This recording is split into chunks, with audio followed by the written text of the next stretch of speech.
Hello दोस्तों, जैसे कि आपको पता है कि हम फणीश्वरनाथ रेणु के उपन्यास मैला आंचल को पढ़ रहे हैं और कुछ भागों को हमने पढ़ लिया है और आगे के भागों को आज हम पढ़ना शुरू करेंगे।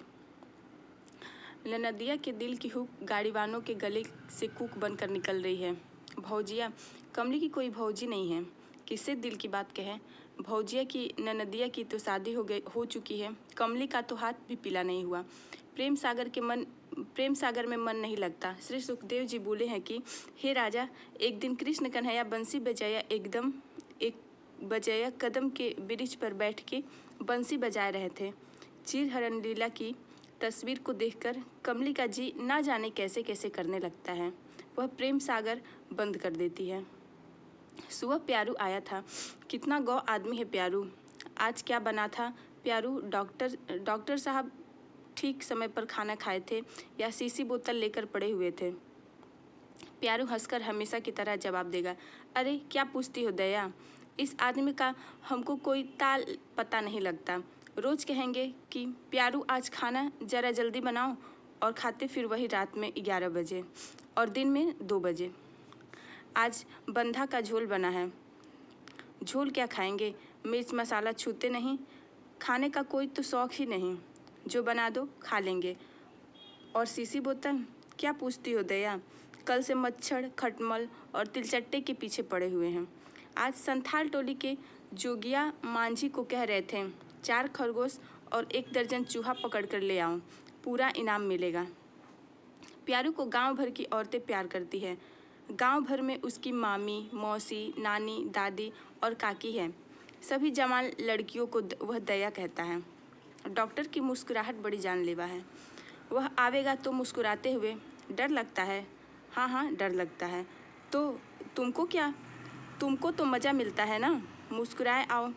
गले में आला लटकाए फिरते हैं बाबू साहब, छाती और पीठ में लगाकर लोगों की दिल की बीमारी का पता लगाते हैं। झूठ, इतने दिन हो गए मेरे दिल की बात, मेरी बीमारी कहाँ जान सके? या जानबूझकर अनजान बनते हो डॉक्टर? तुम्हारी मुस्कुराहट से तो यही मालूम होता है। अच्छा डॉक्टर, सच सच बताना, तुम क्यों मुस्कुराते हो? तुम मुझे जलाने के लिए इस गांव में क्यों आए? नहीं नहीं, तुम नहीं आते तो पागल हो जाती। रोज़ सपने में कमला नदी की बाढ़ में मैं बह जाती थी। बड़े बड़े सांप, तरह तरह के सांप काटने को दौड़ते थे। तुम आए, मैं डूबते डूबते बच गई। मेरी आंखों की पपनियाँ उलट कर देखो, मेरी पीठ पर आला लगा कर देखो, मेरे दिल की बात सुनो। तुम डांटते हो, बड़ा अच्छा लगता है। तुम मुझे सुई से डराते हो, चिढ़ाते हो, कितना अच्छा लगता है मुझे। फिर मीठी दवा भेज दूंगा। हाँ जी भेज देना। पूछते हो क्या तुम्हारी बोली का क्या कम मीठी है? लेकिन तुम एक बार ज़रूर आया करो। नहीं आओगे तो मुझे डर लगेगा। सिपहिया टोली की कुसुम कहती है, डॉक्टर मुझसे ही पूछता था मीठी दवा चाहिए क्या? मैं नहीं विश्वास करती डॉक्टर, ऐसा नहीं है। कुसमी झूठ बोलती है, मीठी दवा और किसी को मिल नहीं सकती है। डॉक्टर खबरदार, कुसमी बड़ी चालबाज लड़की है, बहुतों को बदनाम किया है उसने। हरगौरी उसका मौसेरा भाई है, लेकिन जाने दो, क्या करोगी सुनकर। उसकी ससुराल फारबिसगंज में है। घरवाला एक मारवाड़ी का सिपाही है। रात भर सिपाही पहरा करता है और कुसमी बाइस्कोप देखने जाती है। श्री सुखदेव जी बोले हैं कि हे राजा, एक दिन यशोमती सभी ग्वालियों को बुलाए। कमली माँ, पढ़ना बंद करो, डॉक्टर बाबू ने मना किया है ना। दवा पी लो, मैं तुम्हारी किताब बक्से में बंद कर ताला लगा दूंगी। हाँ, ऐसे तुम नहीं मानोगी। पढ़ने से क्या होगा माँ? लड़की की बात तो सुनो जरा, पढ़ने से क्या होगा सो तो डॉक्टर से पूछना। डॉक्टर बाबू से? माँ तुम्हारा डॉक्टर क्या है जानती हो? माटी का महादेव। माँ ठठाकर हंस पड़ती है। एक एक बात गढ़कर निकालती है तू। अच्छा ठहर जा, आज आने दे डॉक्टर बाबू को। माँ के नैनों की पुतली है कमला। तहसीलदार साहब बेटी की इच्छा के खिलाफ कुछ भी नहीं कर सकते। माँ कमला की हर आवश्यकता को बिना मुंह खोले ही पूरा कर देती है। बाप ने खुद पढ़ाया लिखाया है। रामायण, महाभारत, नल दमयंती, सावित्री सत्यवान, पार्वती मंगल और शिव पुराण। कमला रोज शिव जी पूछती है, ओ शिव शंकर, सुखकर नाथ वरदायक महादेव। महादेव मिट्टी का महादेव। माँ चुप रहो, कमली माँ से लिपटकर हाथों से मुंह बंद कर देती है। पूछो न अपने डॉक्टर से, खरगोश पालकर क्या करेंगे। डॉक्टर कोई जवाब नहीं देता, सिर्फ मुस्कुराता है। फिर गंभीर होते हुए कहता है, अब तो सुई देनी ही पड़ेगी। दवा से बेहोशी तो दूर हो गई, लेकिन पागलपन। सभी ठठाकर हंस पड़ते हैं। तहसीलदार साहब, माँ और प्यारू। कमली का चेहरा लाल हो जाता है। मैं आज खून का दबाव नहीं जांच करूँगा। नहीं नहीं, ठीक है। हाँ पगली, मैं ठीक हूँ। हाँ मैं पगली हूँ दीदी। तहसीलदार साहब बेटी को दीदी कहकर पुकारते हैं। और डॉक्टर साहब को देर हो रही है। ब्लड प्रेशर जांच करते समय डॉक्टर गंभीर होकर यंत्र की ओर देखता है। कमली तिरछी निगाहों से चोरी चोरी डॉक्टर को देखती है। हाँ जी, मुझे पगली कहते हो, लेकिन मुझे पगली बना कौन रहा है। गांव में सिर्फ तहसीलदार साहब चाय पीते हैं, बढ़िया चाय की पत्ती का व्यवहार करते हैं। डॉक्टर साहब हर शाम को चाय पीने आता है। कमला की माँ का अनुरोध है, रोज़ शाम को चाय पीने आ जाइए। तहसीलदार साहब कहते हैं, डॉक्टर तो अपने समान की तरह हो गया है। डॉक्टर को भी तहसीलदार साहब से घनिष्ठता हो गई है। तहसीलदार साहब से गांव, घर और ज़िले की बहुत सी नई पुरानी बातें सुनने को मिलती हैं। राजा परबंगा स्टेट के जनरल मैनेजर डफ साहब कैसा आदमी है। आजकल एकदम हिंदुस्तानी हो गया है। धोती कुर्ता पहनता है, कभी कभी रोड़ी का टीका भी लगाता है। परबंगा के राजकुमार जी उसकी मुट्ठी में है। डफ साहब की बेटी जब तक रहेगी, कुमार जी डफ साहब को नहीं हटा सकते। महारानी चंपावती जाति की मुसहरनिन थी। राजा भूपत सिंह को मेम रानी से 2 लड़के हैं। बड़ा अयास है राजा भूपत, पोलो का जब्बर खिलाड़ी। दार्जिलिंग रेस में हर साल उसका घोड़ा जीतता है। आजकल भी 22 घोड़े हैं। ऐसा अयास पुण्यास में बनारस, इलाहाबाद और लखनऊ से इतनी बाई जी आती हैं कि दिन रात महफिल जमी रहती है। 1 मिनट भी बंद नहीं होता। पेरिस की शराब पीता है। असल राजा तो वही है। राज परबंगा वाला तो मक्खी चूस है। जिला का सबसे बड़ा किसान भोला बाबू, 30,000 बीघा जमीन है। रहुआ स्टेट के गुरु बंसी बाबू भी किसान ही हैं। उनकी बात निराली है। दाता कर्ण है। वार फंड में सबसे ज़्यादा रुपया दिया और कांग्रेस के सहायक फंड में भी उससे सबसे ज़्यादा रुपया दिया है। इसी को कहते हैं दुनिया का इंसाफ। दिल खोलकर दान देने का सुफल क्या मिला जानते हैं। लोगों ने झूठ मूठ अफवाह फैला दिया कि नोट बनाता है। अरे भाई, नोट तो बनाती है उसकी कोसी गंगा किनारे की हजारों बीघा ज़मीन, जिसमें न हल लगता है, न बैल, न मेहनत, न मजदूरी। बाढ़ का पानी हटा और कीचड़ धरती पर चना, खेसारी, मटर, सरसों, उड़द वगैरह छींट दिया। बस छींटने में जितनी मेहनत लगे। कोसी और गंगा के पानी से नहाई हुई धरती माता दिल खोलकर अपना धन लुटा देती है। जिला कांग्रेस के सबसे बड़े लीडर शिवनाथ चौधरी जी, जो आप तो जानते हैं उनको, वह बड़े किसान हैं। पूर्णिया कचहरी में जो वकालत सीसी बाबू कर गए हैं, अब वह कोई वकील क्या करेगा। हाई कोर्ट के बलिस्टर भी उनके बनाए हुए मिसिल को नहीं काट सकते, लेकिन फौजदारी कचहरी में कभी पैर नहीं रखते थे। एक बार राजा भूपत 10,000 फीस देने लगा। खूनी केस था। सीसी बाबू ने अपना प्रण नहीं तोड़ा, कचहरी नहीं गए। कागज़ पढ़कर सिर्फ एक जगह एक लाइन काट दिया और एक जगह एक अक्षर जोड़ दिया। राजा भूपत बेदाग छूट गया। अब तो न वह अयोध्या है और न वह राम। बाबा, दीदी, डॉक्टर साहब आज नहीं आएंगे क्या। प्यारू से झगड़ा मोल लेना चाहती है। प्यारू से कह दिया है। तब डॉक्टर साहब, हमारी तो कभी हिम्मत नहीं हुई। दीदी कहती है यदि श्रद्धा हो तो। श्रद्धा अश्रद्धा की बात नहीं है, बात यही है कि मैं मिर्च मसाला नहीं खाते। कमली बीच में ही बोल उठी, उबली हुई चीज़ें खाएंगे, यही ना। डॉक्टर समझ रहा है रोग दिन प्रतिदिन बढ़ता ही जा रहा है। शीला रहती तो तुरंत कुछ कह देती। शायद भावनात्मक संक्रमण अथवा प्रत्यावर्तन के मोड़ पर रोग पहुंच चुका है। सुमति दास को लोग लबड़ा आदमी समझते हैं, लेकिन समय पर वह पते की बात करता है। आज उसका नाम पड़ा है बेतार की खबर। संक्षेप में बेतार, बात छोटी या बड़ी कोई भी नई बात बेतार तुरंत घर घर में पहुंच जाता है। तहसीलदार का वह रुटिया गवाह है। गवाही देते देते वो बूढ़ा हो गया। वसूल तगादा के समय तहसीलदार के साथ रहता है। किसी को दाखिल खारिज करवानी है, किसी रैयत की ज़मीन में झंझट लगा है या किसी को बंदोबस्ती लेनी है, तहसीलदार से पहले सुमर्ती दास से बात करें। वह रैयत को एकांत में ले जाकर कहेगा, तहसीलदार तो हमारी मुट्ठी में है, हमको पान सुपारी खाने के लिए कुछ दो या नहीं दो, तुम्हारी मर्जी, लेकिन तहसीलदार साहब का तो वाजिब जो है सो है। रैयतों की छोटी छोटी चीज़ें तहसीलदार साहब खुद कैसे मांग सकते हैं? वह सुमर्ती दास की मांगता है कद्दू, खीरा, बैंगन, करेला, कबूतर, हल्दी, मिर्चा, साग, मूली और सरसों का तेल। वाह, सब तो सुमर्ती दास अपने लिए लेता है, लेकिन चीज़ें लेते समय सुमर्ती दास रैयत से एकांत में कहता है, अरे भाई, ये सब चीज़ें मैं लेकर क्या करूँगा? न घर है, न घरनी है, न चूल्हा है, न चौका है, एक पेट के लिए मंगनी क्यों करूँ? यह सब तो कभी एक पैसे की तरकारी तहसीलदार साहब के यहाँ खरीदी नहीं जाती। सुमर्ती दास भला मंगनी करेगा? आज उसकी हालत ख़राब हो गई हो तो क्या वह खानदान की इज्जत को भी लुटा देगा? उसके परदादा के दरवाजे पर हाथी झूमता था। सब कर्म का फेर है। सुमर्ती दास के पेट में कोई बात नहीं पचती। कालीचरण कहता है, मुंह में दांत नहीं, बात अटके भी तो कैसे? बेतार को बहुत सी बातें मिल गई। पहली बात तो यह कि पश्चिम से मठ पर आचार्य गुरु आ रहे हैं। लहरसिंह दास को कलेक्टर साहब ने भी महंत मान लिया है। दूसरी बात यह कि कल से खम्हार खुलने वाला है। बीच में भदवा पड़ गया है। तहसीलदार साहब ने कहा है कि कल शुभ दिन है। तहसीलदार साहब के खम्हर के साथ ही गांव के और किसानों का खम्हर खुलता है। तहसीलदार साहब का खम्हर बड़ा खम्हर कहलाता है। जरी धाड़ से बचकर भी 2000 मन धान होता है। हाँ, तीसरी बात तो कहना भूल ही गया, बेतार।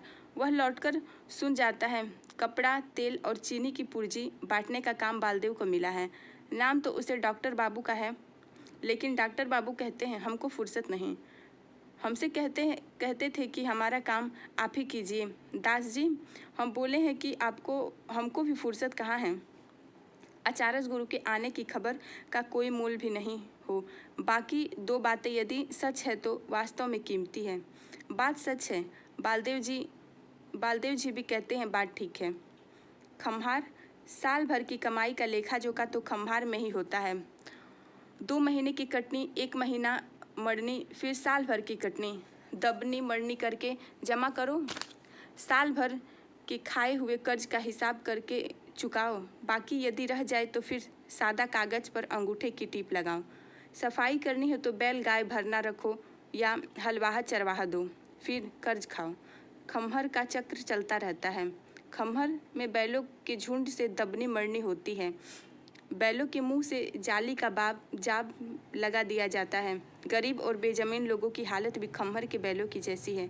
मुंह में जाली का जाब, लेकिन खम्हर का मुंह यह नहीं टूट सकता। भुरकुआ उगते ही खम्हर जग जाता है।